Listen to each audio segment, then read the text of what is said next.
Hello Smashcom Tourney of Tourney fans, I'm Energy Scott and welcome to the tier list video /ranking /Duckworth. This is the video where I'll be going through all 64 fighters and talking about how well they did in Series 2. And exactly the same as last time, I'll be giving my opinion of who I would pick from that tier. Maybe you'll listen, maybe you won't.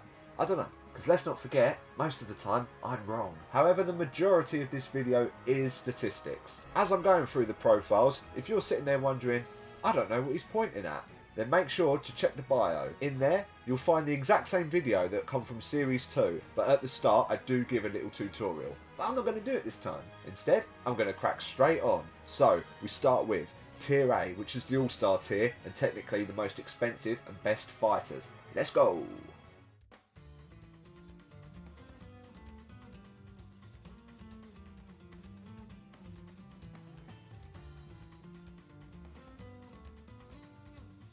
We start in the same place that we always do, and that is with our MVP, Sephiroth. We're looking at Sephiroth's statistics. Now, in the first series, he won 23 fights and only lost 7. But in Series 2, he won 11 and lost 8. So he didn't win any tournaments, but he was still pretty beast and still managed to stick in that #1 position. A new symbol there in Series 2 is the Ultimate Dream Team accolade. That means that Sephiroth was picked in last series' Ultimate Dream Team. So maybe he'll be in yours. He probably should be in yours, he's very good. And as we can see, in Series 3, he's already won the All-Star Champion, which means that he got to pick the highest draft fighter. As exciting as Sephiroth is, there's not actually much to talk about from improvement from Series 1 to 2, as he's always been #1. However, there is a fighter that is close behind him. And that fighter, of course, is Byleth from the Red Robots. Now, as we can see there from Series 2, Byleth gained 2 golds and become the best fighter of that series by winning 17 and only losing 6. And with that, Byleth led the Red Robots to become the top team of Series 2. Not to mention, stealing the team from King Dedede. So from going from Pro to All-Star, let's see if Byleth can continue to do well. And like I said, she is only 2 points away from Sephiroth. So we could have a change of MVP this season. Let's just see what happens. Now, speaking of King Dedede, he finds himself in 3rd place, which means that he is worth 97 ducks. So still a big spend, but as you can see in Series 2, he did win a lot of accolades, including the All-Star Champ, a gold, a silver, being part of the top team, which was obviously the Red Robots, and qualifying for the Grand Championship. However, he did not win. That was his first time in the Alpha League as well, as he started in Series 1 in the Beta League, but clearly King Dedede is a force to be reckoned with, and hopefully make the Cockadoodle Dudes a lot better. In 4th place we have Ganondorf, who didn't do as good as he did in Series 1, but did go up a rank into 4th. Now, that didn't mean too much for the Shroom Dogs, who still failed to do well, even though Ganondorf was winning for them. Didn't help that their whole Beta League got relegated. Again, when it comes to these All-Stars, it's pretty much down to you guys and who you like, because all of these guys are pretty good. Well, especially the top half of them. It does get worse. And here, I believe, is one of those fighters. Now, Olimar in Series 1 absolutely soared to the top, and everyone thought that Olimar might be a force to be reckoned with. However, in Series 2, he won 8 and lost 8, so he was neutral, and he ended up moving down 3 spaces from 2nd to 5th. Now, apart from Olimar, the Fossil Fuels look like an excellent team, but in my opinion, I don't know if Olimar is going to get much better. It didn't feel like he was going to in that series, so we'll just have to see what happens. I may have said that a few times. I'm sorry if I keep saying, let's just see what happens, but let's face it, we'll just have to see what happens. Next we have Villager. Now, despite the fact that Villager won 2 golds in Series 1 and only 1 silver in Series 2, he actually ended up doing better by winning 14 and losing 8. I mean, that's still 6, so actually it was pretty much the same. However, moving from one of the top pros, Villager become an All-Star, which means that he went over to the Gumtech. Now, this is the 3rd team that Villager has been a part of, but maybe he can make the Gumtech his own. Again, he might be a pretty good pick, but also then again, the previous 5 are also pretty good picks. We move on to our 7th ranked fighter, and that is Dark Pit for the energy source. Loyal follower Rachel, my sister-in-law, it's time to close your ears because this ain't going to be pretty. But we have Dark Pit, our first All-Star, who was in the red last series by only winning 5 and losing 8. Now, let's not forget in Series 1 that Dark Pit managed to win the Obsidian Crystal League, which means that he got 5 points, so was doing really well. However, Series 2 may be showing his true colours and only scathed through to become an All-Star. With him and the one that's ranked in 8th, I would be cautious if picking those fighters. Obviously, Rachel, you're still going to pick Dark Pit, I know. And finally, from the A tier, we have my arch nemesis Simon, who now is the all-star of Gorilla Limon. Very loyal Gorilla Limon actually, as he's been with them for 3 series. A bit like Dark Pit, in the last series, Simon managed to win the Emerald Crystal League, so Simon got +5 wins, which made sure that he would become an all-star.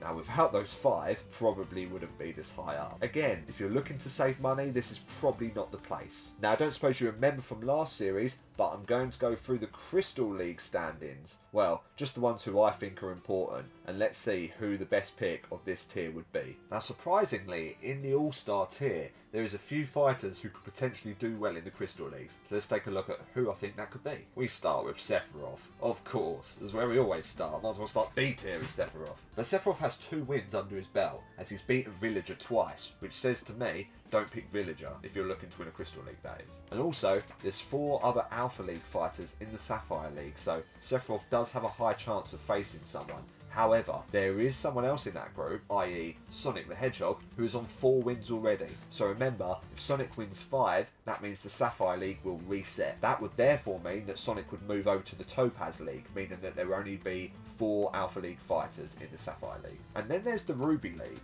In there we have Byleth and Olimar, both on 2 fights each, except for Olimar, a bit like with Sephiroth, has beaten Byleth twice. And again, the Ruby League has 5 Alpha League fighters, but it's a bit closer than the Sapphire League, which means that maybe Olimar or Byleth could be the ones to get you 5 extra wins. I should say before anything, I don't enter the Ultimate Dream Team Championship, which means whatever I say doesn't mean a thing, so I'm not even going to take Duckworth into account. I'm just going to say who I would pick. I may overspend, I don't know. I'm not going to work it out. But anyway, if it was me, I would be picking Byleth, as I can see Byleth doing very well this series. It is completely random, so it doesn't really matter what I say. Anyway, on to the B tier. So top of the B tier, we have Pokemon Trainer, who last series went up 4 places and only won a silver. Now, Pokemon Trainer is pretty consistent and has always been a pro, and always has belonged at the Gumtech. And I truly believe that Pokemon Trainer could be an all-star and could take the Gumtech either from Villager or end up moving to another team. Based off of nothing, I think the Pokemon Trainer is going to be good. Speaking of good, who remembers King K. Rool? Of course, the beast from Series 2. Won 1 gold, won the Opal Crystal League, become the Warrior, which meant that he was the most improved fighter as he went up 26 spaces. So from D2 tier to E tier in Series 1, he then went up to B tier and in rank 10. But let's not forget that he was in the Beta League, and because of that, he was the top beta fighter, of course. But this is King K. Rool's first time in the Alpha League. How is he going to fare in there? It's a bit risky, but he has proven his worth once before. Obviously, he was in last series' Ultimate Dream Team as Rosie, and her team, King K. Rool Rules, as it said, won. Does she trust in her favourite fighter again, though?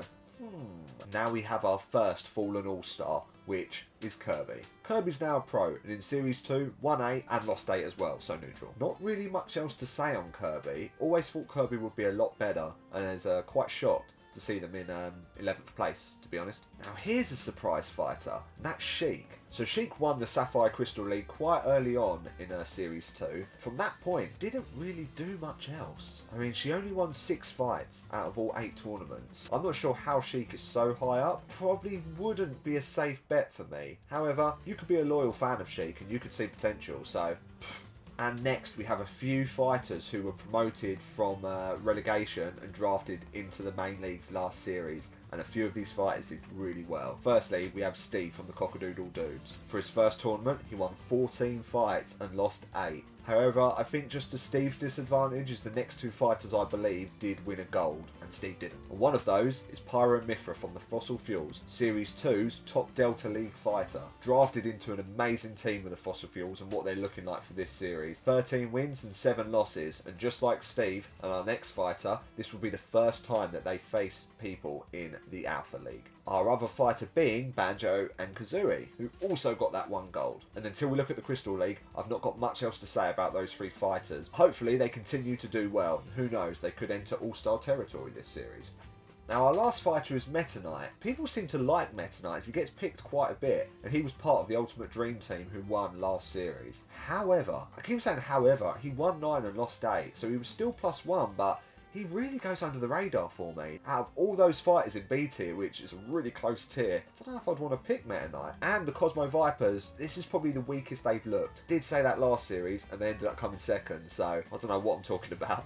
This is probably the hardest Crystal League to choose from, as there's 3 fighters who stand a good chance of winning their Crystal League. All 3 of these fighters have 3 wins to their name. Firstly, we have Banjo and Kazooie, but to win the Opal League, he's going to have to take on Ganondorf, Dark Pit and Pyra/Mythra, so that is quite a big ask. Maybe not him. And then looking at the Ruby League, we have Steve. Now once again, Steve would have to face off against King K. Rool, Byleth, Olimar and Ike as well, who's not as good, but 3 of those fighters are pretty damn good. Steve again, it's going to be a tough ask, but there is one who stands out over the others, and that is Kirby from the Obsidian League, who faces the likes of Pichu, Meta Knight and Simon. So there is an all-star in there, but Kirby would stand a better chance. This pains me because there's such good fighters in the B tier that I'd want in my team.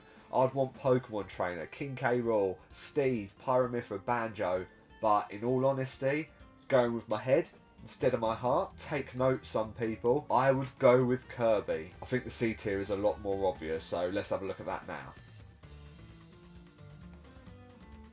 And we start with Little Mac. Now shockingly enough, Little Mac actually dropped a position this series, which means that he went from B tier to C tier. But that didn't stop him, as he ended up winning the Pro Championship, meaning that he got to pick the highest Delta League fighter, which was Ridley, which would be massive for the Fossil Fuels. Like I said, I'm in a bit of shock because Little Mac can really turn up. I mean, he was the Grand Champion of Series 1. If you want Little Mac and you want guaranteed success, you're going to have to pay big for him. Likewise for Richter, one of probably the standout fighters of the Cosmo Vipers. Again, it shocks me that he wasn't as high up as like Pyra/Mythra, Steve and Banjo, because he's in that bracket of like new fighter who was doing really well. He also managed to get a gold last series, so he could continue to do well. He was quite a popular Ultimate Dream Team pick as well. But is he worth spending all those ducks on this series? Not too sure. Next up is Pichu from the Red Robots. And did Pichu contribute? I'm going to say probably not really, to be honest, as Pichu only won 6 and lost 8. So ended up dropping 10 positions from Series 1,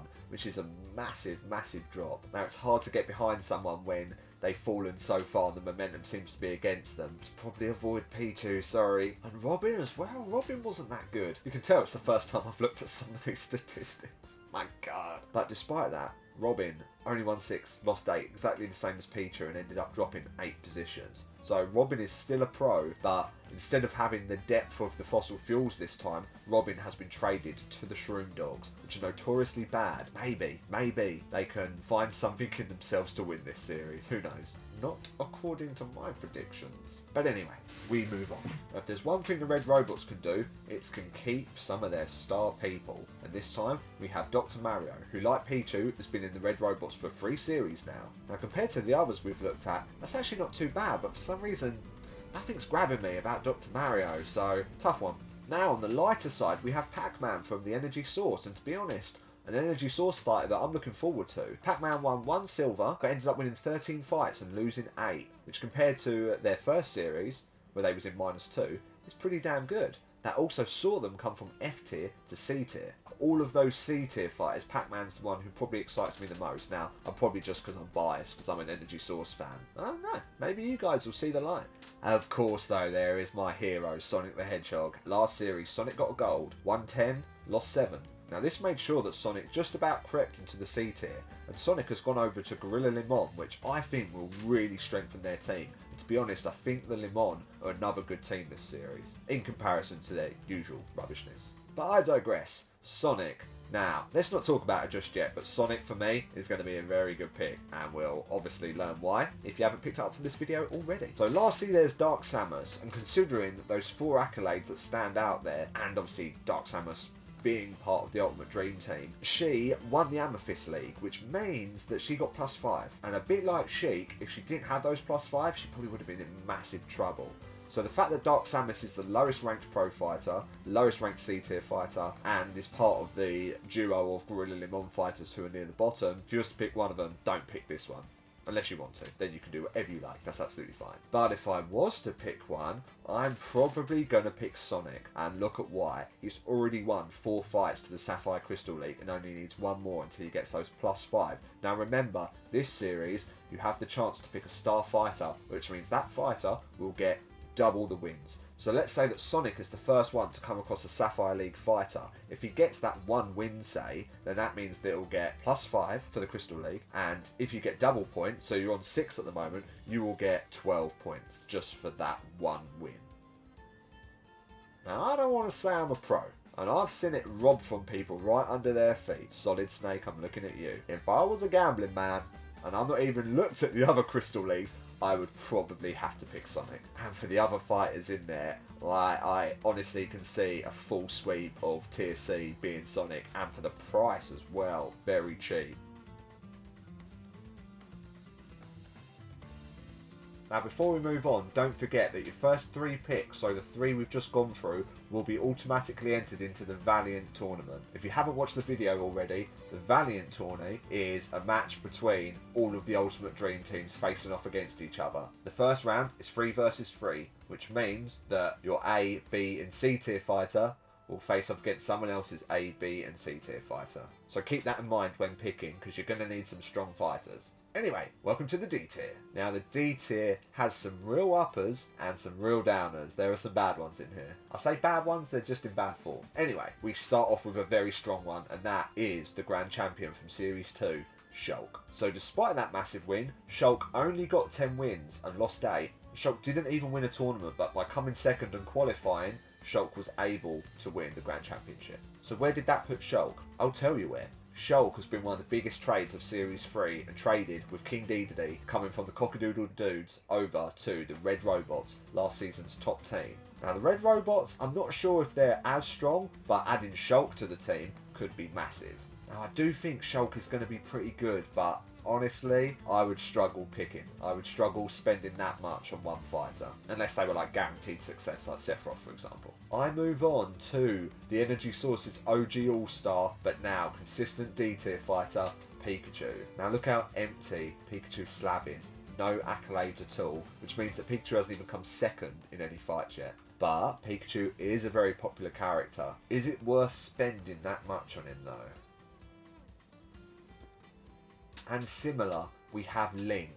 Again, a very cool character, but I'm not playing with my heart, I'm playing with my head. And last series, despite coming second for Link, wow, that's quite the stat. So if Link had 4 wins and there's 5 fights in a tournament, that means that Link lost the last fight. So in one tourney, Link won up until the finals, come second, and then didn't win a single fight throughout the whole rest of the tourneys. Do the adding up. Link was not very good, went from all-star of Gorilla Limon and has now fallen. However, traded to the beastly team that is the Fossil Fuels. And I sound really biased, I don't even support them, but the Fossil Fuels look like such a cool team this series. Next up is Rob, who crawled from F tier all the way to D tier by getting a gold and also becoming the top qualifier from the qualifying tournament, meaning that Rob stood a chance of winning the Grand Championship. However, they did not. But like I said before, the Red Robots are, if nothing, consistent, as Rob has been in the Robots for 3 seasons, which makes sense because he is a robot. But that meant that last series he took them to become the top team. His stats did improve from Series 1, as this time he was actually in the green with 10 wins and 7 losses. And if he was basing it off just Series 2, if he'd have had that series in the first series, probably would have been quite up there. Okay, I'm finding it in myself to not be biased. Don't say anything bad. Don't say anything bad. So next we have Isabelle, who got a gold and silver last series and even qualified. So Isabelle stood a very good chance, if not 2 chances, of becoming Grand Champion, but then lost to Shulk in the finals, so become the runner-up. And let's face it, Isabelle had a pretty good season, as she won 11 and lost 7. And with that, she was traded from the Gumtech to the Cosmo Vipers, who are usually pretty good, and who knows, having Isabelle in their team may make them stronger. I don't know, I'm trying to say positive things. I'm joking, Isabelle is shit. And then we have the sad tale of the Ice Climbers, who started in all-star position at the start of Series 2 and dropped 23 places into D tier by only winning 3 fights. That's a pretty shoddy result, to be honest. Who knows how the Ice Climbers will go now? Are they going to have a yo-yo kind of tournament where they go back, up, or are they going to keep falling? At the moment, I'd probably put my money on the latter. Now, Mega Man's an interesting one because I always thought Mega Man was better, but he lost 7 and won 8. He was in the red and has moved over to the Fossil Fuels. As much I keep saying that their team is cool, having Link and Mega Man in the Fossil Fuels isn't really that great because, well, they both lost quite a bit last series, so maybe it'll just bring the Fossil Fuels down. However, Mega Man had an amazing first series in the Beta League, which means that when he went to the Alpha League, he struggled. But he's back in the Beta League, so that could perhaps be quite good for Mega Man. I don't know. We'll have to see. Obviously, we'll have to see. I said it again. Now, this is quite a good spend, and that'd be Ike, who's actually the cheapest in D tier. Last series was 8 for 8, not to mention the fact they were picked for the Ultimate Dream Team. Ike. What to say about Ike? Well, firstly, he did leave Gorilla Limon, where he did so well in that team that struggled and has gone over to the Gumtech. And he had moments where I thought he would do better, but here he is in the D tier. It seems to be one of those tiers where it's a bit hit and miss. Now, this is an interesting one for Crystal League fights. We have, firstly, Mega Man. Mega Man hasn't won any Crystal League fights. However, there is 2, 3, 4, 5, 6, 7, 8 Beta League fighters in the Emerald League, and there is some beatable fighters in there. I don't think we've covered any of them. Technically, Mega Man is the highest ranked Beta League fighter in there. Mega Man can easily wipe all of those other fighters out, but he is on nothing at the moment. Probably the favourite to pick here would be in the Topaz League, and that is Ice Climbers. So despite the fact that they've fallen quite a bit, there is 5 Alpha League fighters in the Topaz League, and Ice Climbers only need one more win. They've beaten Isabel already once. Robin and Richter both stronger, Sheik stronger, so technically Ice Climbers are the worst fighters in there, but all it takes is one win for a Crystal League, and they could have a terrible series, but +5 would be massive, especially if you've made them your star fighter. To be honest, I would probably, there are some cool fighters in there, but I would have to go with Ice Climbers. One of the crucial things I did forget about D tier was that there's 2 fighters in there who are both in the Beta League, and that is Rob and Mega Man. Now, they are the 2 highest ranked Beta League fighters, and here's the third, Solid Snake, who despite coming second, despite being part of the Ultimate Dream Team, and despite being in the Red Robots and getting a top team accolade, Snake just almost won the Emerald League. He was 1 win away and should have run away with it, but didn't, and then ended up winning an Emerald League fight straight after he lost the chance of winning those +5. Unfortunately for Snake, but he has never been in the minors, despite feeling like he has. Snake could be an alright pick. Like you can see, D tier's always been his highest. Maybe this season's his one, who knows. We Fit Trainer, who's a great example of, despite winning 12 and losing 8, didn't really climb the ranks and ended up here in E tier, with winning a silver medal. Now, I believe that was against Isabel, because that was one of my favourites. Loyal Cockadoodle Dude, I should add, as We Fit Trainer's been with them for 3 seasons. And she continues in the Beta League, where she struggled in the Alpha League in Series 1, so the Beta League's probably going to be a good place for her. But again, she's the 4th highest ranked fighter in the Beta League, so she ain't half bad. And we can't forget Duck Hunt Duo, who last series, in literally the last tournament, won the Citron League Crystal League, which means that Duck Hunt got +5, which when you look at those stats, really helped Duck Hunt climb the ranks. And Duck Hunt was part of the Shroom Red Robots and won 2 silvers as well, and was still only in E tier. It's crazy, but then again, probably not the best fighter. They've had their luck. They got that Crystal League. Probably not going to look good this series for them. They have moved to the Shroom Dogs, which is cool because one of them is a dog. But that's not important right now. They've left the Red Robots, which was the best team, and gone to one of the worst. However, like I always say, anything can change that, and the Shroom Dogs could win this series, who knows? But would I pick Duck Hunt? Yeah, probably not. Next up we have Mario, who did manage to get a gold in Series 2, but that didn't really help, as Mario still ended up in E tier somehow. Now, the Cosmo Vipers is quite a compact team, so Mario has ended up in the Beta League for the first time, which could be quite interesting come to think about it, because Mario's used to fighting big fighters. That's all I've really got to say about Mario. And Marth, on the other hand, for the energy source, is quite a surprising fighter, because a bit like with Link earlier, he ended up winning 6 fights, and 5 of them was winning a tournament, which come out of nowhere, looked dead cert to be like relegated, and then all of a sudden, boom! Get some wins. But unless you're a massive Fire Emblem fan, in which case you've got lots of fighters to choose from, Or unless you're a massive energy source fan, like me, there's no real reason to pick Marth. There's no signs there to show that he's that good. But I have been wrong. And this fighter I've got some high hopes for, but it is one of my favourite characters, and that is TL, Toon Link. Now, big opportunity for Toon Link as he finds himself in the Alpha League, which shows how bad Gorilla Limon are to have their fourth fighter in the E tier. But I do think this is a good fighter for them. Their top lineup is Simon, Sonic, Dark Samus and Toon Link. I can see some potential. But like I said, here we are in E tier. So maybe not. And then there's Piranha Plant. Won 7, lost 7 last series and got a gold. So again, one tournament where they stood out and then all of a sudden just like dipped. Don't know if you can count on Piranha Plant to bring in some wins. Man, this is tough. This is tough. This is why I don't play this game. But if you do want to play it safe, we have Inkling, who is a part of the Cockadoodle Dudes as well as Piranha Plant. Now, Inkling is a brand new fighter, which means we don't know how she's going to do. But she is the only fighter in this tier that is brand new.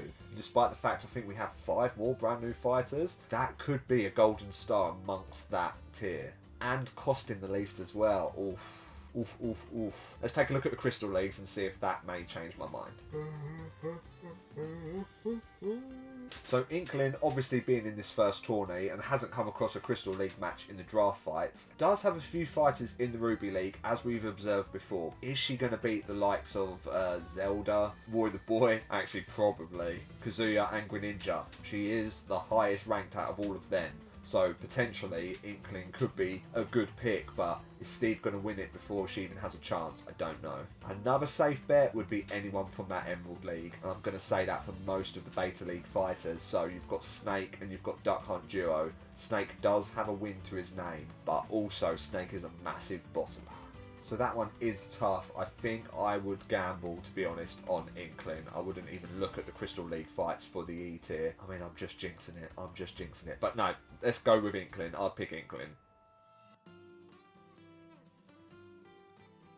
Now get ready to spend big, because the F tier's first 4 fighters are brand new fighters. And obviously the further down we get, the worse it gets. So these first 4 would be a very safe bet.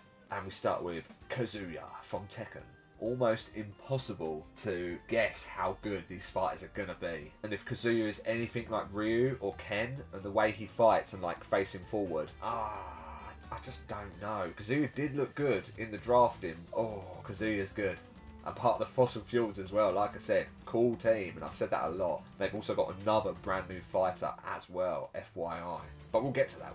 Firstly, let's move on to the next one. And that is Joker from Persona 5, and an absolute steal for Gorilla Limon. Now, Joker shows signs of being like indestructible, but then again, has only just qualified, so is pretty destructible. I don't know if I would pick Joker, but fair play to Gorilla Limon. That is a fight to look forward to. Now, this next fighter in Series 2 was the lowest ranked fighter in 83rd. There's 83 fighters. That's because Ridley took no damage. However, the tables did turn in this series' Delta League, and Ridley didn't even have a chance in the Gamma League, because obviously he was ranked in those bottom 3. But he came a swinging in the Delta League and become the top Delta League fighter, and ended up at the Fossil Fuels. And like I said, that means they got 2 brand new fighters. Now, Ridley looks good, which again is ironic considering that Ridley's only just qualified.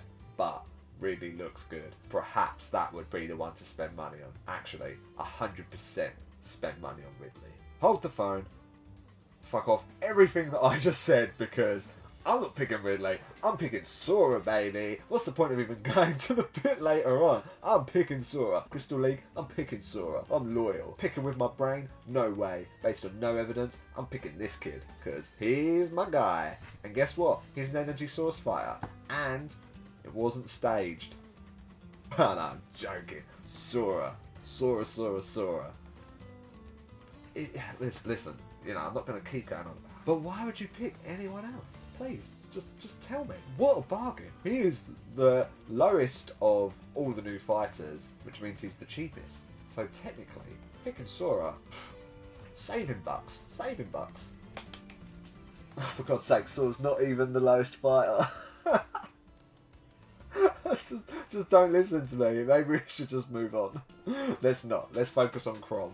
Chrom is the lowest fighter. Hello, Chrom. Always has ranked pretty low in the drafting tournaments. However, now Crom's in the game, and for the red robots as well, the big guns, so I don't know, maybe pick Crom, I don't know.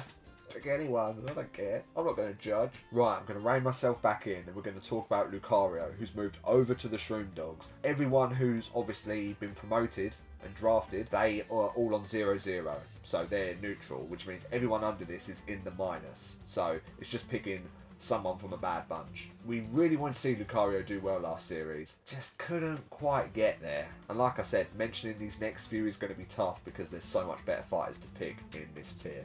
But they're quite surprising, to be honest. Like, Zelda, again, thought was much better, but lost 5 and won 8.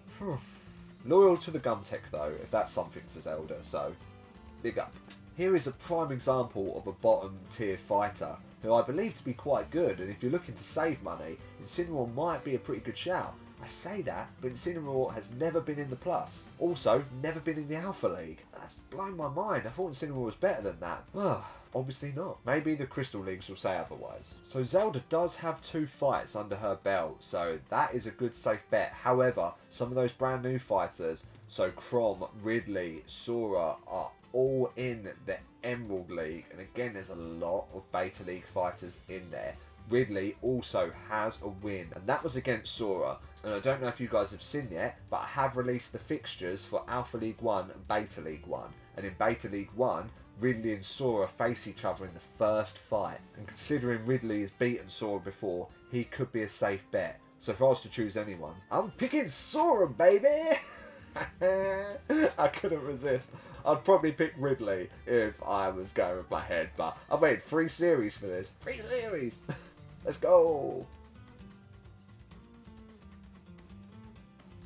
Now this is where decisions get really tough because generically these fighters usually don't do too well. However, you could have a diamond in the rough, like Duck Hunt Duo last series, who was determined to be relegated but ended up winning that Crystal League, which meant that Duck Hunt zoomed up the table and would have gained 5 points for whoever had him, which just so happened to be my brother. Shout outs to you, Jimmy. But we start tier D1 with Lucina. Last series, despite finding herself in D1 tier, actually did alright and was 8 for 8 and got silver. So that's 2 series in a row now where she's got silver. So Lucina seems to be pretty consistent. Again, big spend. You won't get away with spending big on every single tier. Like, this is actually shocking me, to be honest, because Rosalina, 8 for 8 as well. So that's another neutral fighter. And she's been a part of the Cosmo Vipers for like, this is her 3rd series there, and they're always very good. Now, obviously, these fighters may have been like lingering around F tier, but they've been nudged down simply because there's new fighters who've gone above them. Obviously, when all the new fighters have been used up, it will make this like relegation tier a lot harder, as there are some good fighters in here, clearly.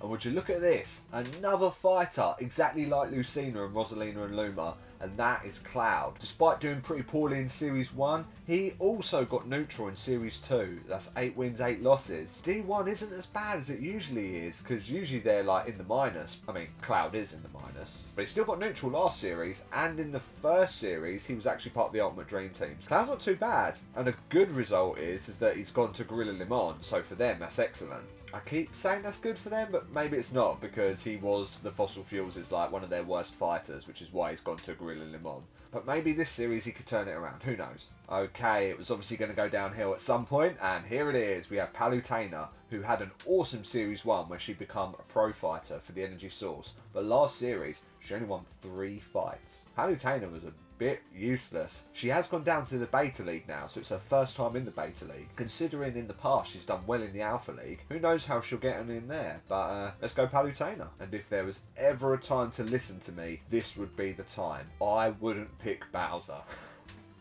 I know I've jumped the gun here. Basically, Bowser is the lowest Alpha League fighter by an absolute country mile. He is in D1, and obviously, I think it's Toon Link. Toon Link's in what, like D or E tier? Bowser is miles off and should probably be in the Beta League. However, the Shroom Dogs are so bad that one of their Alpha League fighters just so happens to be that far down. And with the Alpha League only getting stronger, Bowser is in big trouble. But he stays loyal to the Shroom Dogs, who have had an absolute nightmare in the drafting. They're going to need a miracle to do well this series. This one for me is a strange one, because Ness was relegated in Series 1 and has made his return in Series 3. As he failed to obviously get drafted in Series 2. Now, I've never been a fan of Ness, which is why this is weird, because I'm actually kind of rooting for him. Like, it's good to have a returning fighter who only got 4 wins in Series 1. This time round, he's been drafted by the Cockadoodle Dudes, who also have Inklings, so they have 2 pretty alright fighters, so that should be good for them. But yes, Ness, welcome to my good feedback rather than bad feedback for once.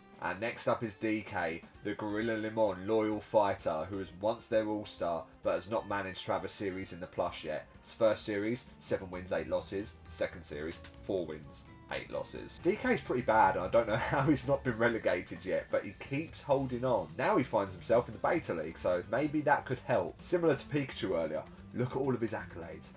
Bare.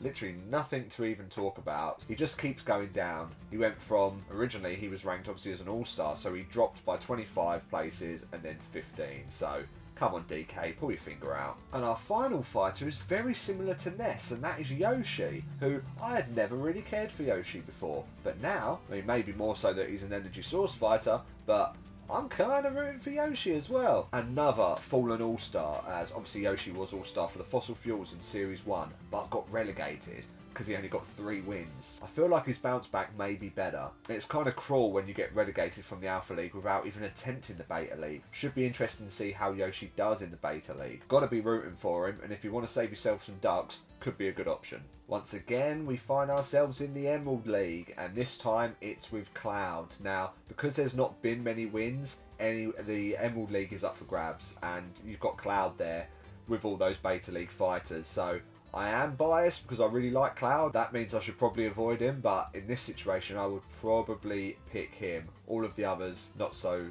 good in the Crystal Leagues. But then does Cloud stand a chance in the Emerald League? I don't know. I don't know. Let's go to D2. We are almost there, everyone, as we hit our last tier, so thank you for sticking around this long. And we start with Wario, who was obviously relegated from last series despite being part of the Ultimate Dream Team. But he finds himself back in the main leagues and finds himself back in the Shroom Dogs. Now, I've got to say, the Shroom Dogs have had some terrible luck with drafts. They have drafted 2 stinkers, is what I'm going for. 2 stinkers, and Wario's one of them. However, Wario always appears that he's not doing too bad, so I don't know how he's found himself this low. Deservedly in D2, and is going to need a long way to come back. As for duck spending, top tier, probably not. Next up we have Corin, who finds herself back to the Red Robots after leaving them in Series 1, only because she gets relegated. Actually, she wasn't relegated in Series 1. Huh. Oops. But anyway, she's back, and as we can see, she is in the Emerald League, which means that she's in the one with all the Beta League fighters. Now being a part of the Red Robots, who are, if not the top team at the moment, Corin could be an alright shout from D2. Or maybe an even better one, in my humble opinion, could be Captain Falcon. Same vibes as Yoshi and Ness. Captain Falcon was relegated after Season 1, and has now found himself back in Series 3. Not to mention he's been drafted at the Cosmo Vipers, a team that usually does very well. I may have mentioned that. No, I've definitely mentioned that. But anyway, welcome back Captain Falcon, who has a similar moveset. I could get this completely wrong, but has a similar moveset to Ganondorf, who is an all-star. So could we see Captain Falcon turn things around? And the Cosmo Vipers also drafted Luigi, so not the 2 best drafts. Again, no brand new fighters. I was going to say, but is Luigi an alright fighter, as he was the top Gamma League contestant? I wanted to not say fighter, so I said contestant. But does that mean that we're going to see big things from Luigi, considering he's never been in the plus? Only won 7 in the first series, and 3 in the second series. Luigi is a bit useless. I'm not sure. This is a tough one to pick. And this one really leaves me baffled, because obviously Roy was relegated last series. In the Alpha League, he only won 1 fight. I'm pretty sure he was the worst from Series 2. So Roy was relegated, but he's bounced back after qualifying in the Gamma League and has joined the Gumtech. He's always fighting for different teams, is Roy. Now, in my mind, Roy is good, but how's he found himself in this position? However, he is now in the Beta League, so perhaps he'll shine in the Beta League. Not sure.